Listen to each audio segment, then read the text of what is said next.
الفاتحة.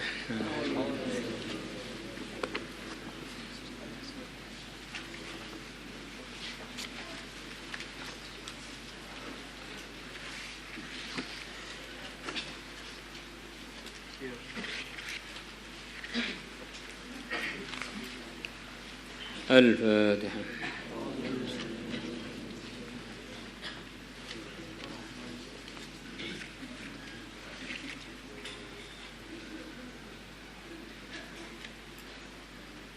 الفاتحة.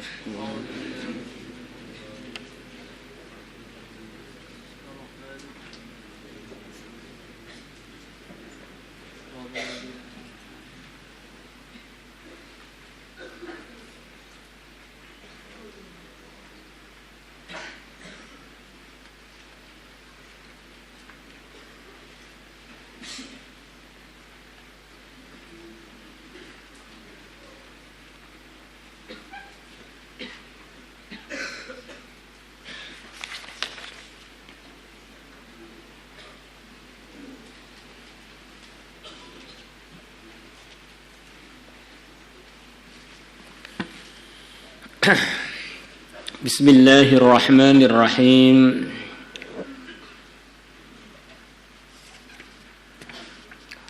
وعن البراء بن عازب رضي الله عنه قال قال رسول الله صلى الله عليه وسلم من قضى نهمته في الدنيا, barang siapa qadha nahmatahu, dia telah menunaikan hajatnya, fid dunya, di dunia, hila, maka akan dihalangi, bainahu, antara dia, wa baina syahwatihi, dan antara keinginannya, fil akhirati, di akhirat. Di antara maksudnya ini arahan Nabi supaya orang itu hati-hati.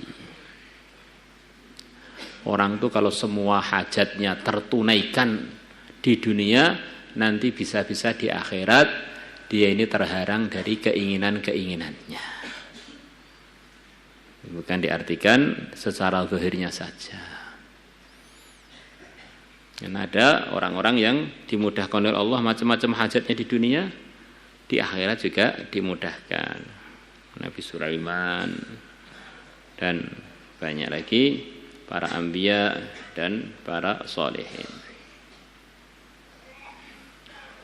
Maka kekurangan-kekurangan kita di dunia ini semoga aja menyebabkan nikmat kita di akhirat itu tambah sempurna. Maka ceritanya orang-orang soleh dulu termasuk Sayyidina Umar, kalau mau pakai pakaian terlalu bagus atau makan terlalu enak, minum terlalu enak, maka ragu-ragu, sering nggak jadi, khawatir ngurangi nikmat-nikmat yang akan dia dapatkan nanti di akhirat. Wa man 'adda 'ainaihi, dan barang siapa menghulurkan kedua matanya, maksudnya melotot saja, tertarik, ila zinatil mutrafin, kepada hiasan-hiasannya orang yang mutraf, orang-orang yang diberi macam-macam kelebihan materi di dunia, mutrafin, orang-orang kaya di antaranya. Di matanya itu melotot saja kepada dunianya orang yang kaya. Orang yang punya sikap begini ini, karena adanya dia mahinan, orang yang hina, fi malakutis samawat, di kerajaan langit. Di malaikat melihat dia itu wong remeh iki. Motone hanya untuk takjub pada orang-orang kaya saja ini. Karena dunia dengan segala isinya itu kan ya seperti sayap nyamuk. Lah orang gunakan matanya hanya untuk melihat sayap nyamuk tok itu. Dan itu kekayaan yang dia lihat itu pada sebagian orang kaya.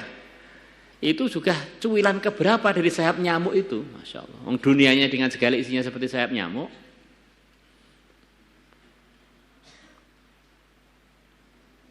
Orang itu tergiur dengan sayap nyamuk saja sudah orang yang enggak bermutu. Bagaimana kalau dia tergiur dengan pecahan-pecahan dari sayap nyamuk yang dibagi kepada orang-orang kaya seluruh dunia itu? Wes tambah lucu lagi. Maka orang-orang di langit, para malaikat, bahkan arwahnya para anbiya melihat dia ini lele kok inomen to iki. Wa man sabara 'alal qutis syadid, dan barang siapa bersabar 'alal qutis syadid, atas makanan yang berat. Ya, ringkasnya makanannya itu benar-benar enggak sesuai selera lah. Ada kurang atau kurang enak apa kurang banyak. Al-qut ya makanan pokok di antara artinya. Sabron jamila, dengan kesabaran yang baik. Tabah dengan cara yang baik. Ada orang itu tabah juga dijalani. Tapi mulutnya maju sambil cemberut 2 meter. Itu bukan sabron jamila itu. Sabron abusa. Sabar sambil merengut. Askanahullah minal firdaus. Allah akan menempatkan dia dari surga Firdaus haitsu syaa, di tempat mana saja dia mau. Bukan hanya sekedar masuk surga Firdaus. Pengen pilih tempat mana? Dibolehkan. Karena dia dulu di dunia sabar atas rizki dia yang begitu berat. Rawahu Tabarani wa rijaluhu thiqat ila Ismail bin Abi Amr al-Bajali. Falam ara man wathaqahu ghaira Ibn Hibban wallahu a'lam. Wa an Fadalah bin Ubaid radhiyallahu anhu qala qala Rasulullah sallallahu alaihi wasallam, Allahumma ya Allah.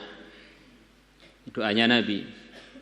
Man amana bika, siapa yang beriman dengan engkau. Wa syahida anni rasuluka, dan dia bersaksi bahwasanya aku adalah utusan engkau. Fahabib ilaihi liqa'ak, maka cintakanlah kepada dia untuk bertemu kepada engkau. Wafat tidak takut malah senang, cepat berangkat ke akhirat enggak takut malah senang. Wasahil alaihi qada'ak, dan mudahkanlah atas dia takdirmu. Ya Allah, jadikan takdir-takdir dia ini bagus-bagus, mudah-mudah. Wa aqlil lahu minad dunya, Allah akbar. Dan sedikitkan untuknya dari dunia. Sayangnya Nabi, biar ringan bebannya dunia sedikit. Wa man lam yu'min bika, barang siapa yang tidak beriman dengan engkau, wa yasyad, dan dia tidak bersaksi. Wa yasyad kembali lam kepada lam. Wa lam yasyad maksudnya anni rasuluka, bahwasanya aku utusan kamu. Fala tuhabbib ilaihi liqa'ak, maka jangan engkau cintakan kepada dia liqa'aka, untuk ketemu kepada engkau. Mati wedine pol pokoknya. Wala tusahil alaihi qada'ak, dan jangan kau mudahkan atas dia qada'mu, takdirmu. Wa katsir alaihi minad dunya, dan perbanyaklah dunianya. Dan perbanyaklah atas dia dunianya. Di antara artinya katsir alaihi, sebagian orang mengatakan alaihi itu lil madharrah. Perbanyaklah dunianya untuk menyebabkan dia tambah terbebani. Wa katsir alaihi minad dunya. Akhirnya tidurnya enggak nyenyak, pikirannya enggak tenang, gara-gara nanti duitnya kalau hilang gimana, kalau berkurang gimana, nyimpennya di mana, hitungannya berapa, kurang apa tidak. Akhirnya katsara alaihi minad dunya, di antara artinya alaihi itu. Dunianya banyak tetapi membebani dia. Kalau orang miskin dari satu sisi asalkan dia ini ridho, itu kan mau dipikir apa, enggak punya apa-apa. Duitnya 10.000, 100.000, ya itu aja. Rumahnya yaitu aja, gubuk reot, sawahnya yaitu aja. Maka mikir dunianya paling 5 menit sudah selesai, tinggal tidur nyenyak. Tapi kalau orang itu punya banyak dunia, sementara dia ini bukan orang yang takwa, wah tambah banyak dunia, tambah banyak beban, tambah banyak beban, tambah banyak beban, tambah banyak beban. Ya, seperti orang-orang dunia yang kaya-kaya sekarang ini, banyak yang hidupnya itu sederhana. Katanya masih pengen mengumpulkan dunia lagi. Kemana-mana hanya pakai kaos oblong saja. Maknanya dia ini kan sepertinya banyak dunianya. Ternyata orang yang jauh-jauh lebih miskin dari dia, bajunya lebih bagus, makanannya lebih bagus, tidurnya lebih nyenyak. Dia sendiri hidupnya sederhana. Akhirnya dia mengumpulkan dunia untuk apa? Ternyata bukan untuk dia juga. Maka kalau ada orang kaya kok hidupnya sederhana, itu jangan benar-benar kurseng soro jadi abdud dunia tok. Hanya dia ini jadi budaknya harta dia, bukan memperbudak harta dia. Jarang sekali orang kaya yang hidupnya mewah. Yang orang kayanya nemen loh, yang tahu harganya dunia. Apa-apa serba hitungan, koma-koma dihitungan, Masya Allah. Akhirnya hidupnya itu sepaneng terus, otaknya itu panas. Orang lihat tergiur, dia sendiri yang dilihat ketakutan. Jangan-jangan nanti mau hutang pada saya, jangan-jangan nanti, Masya Allah. Kemana-mana dikawal, menunjukkan dia ini kan merasa nggak aman. Nah. Jadi kalau orang iman secara umum, uang penghasilan sebulan 1 juta, 2 juta, berani ngundang temannya, selamatan, tetangganya selamatan, tidur nyenyak, senyum-senyum, makan pecel enak, Masya Allah. Kehidupannya jauh lebih nyaman, dia melebihi orang-orang yang katanya sangat-sangat kaya. Maka kadang-kadang orang bilang, itu loh orang kaya, makanannya sederhana, makan itu. Itu justru menunjukkan dia ini murni jadi hambanya harta. Duwe okeh gak kanggo dheke, kanggo mbuh kanggo apa kek gunane. Dan itu di antara gaya hidupnya orang-orang kaya malah begitu itu ngwirite pol-polan. Ternyata kayanya juga hasil utang, hasil ini, hasil itu. Duitnya orang dibawa terus aku. Rawahu Tabarani wa Ibnu Hibban wa Ibnu Hajar bin Abi bin hadis Amr bin Ghailan Ats-Tsaqafi. Maulaya salli wa sallim daiman abada ala habibika khair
علقت إرادة الله في العلم القديم بظهور أسرار التخصيص للبشر الكريم.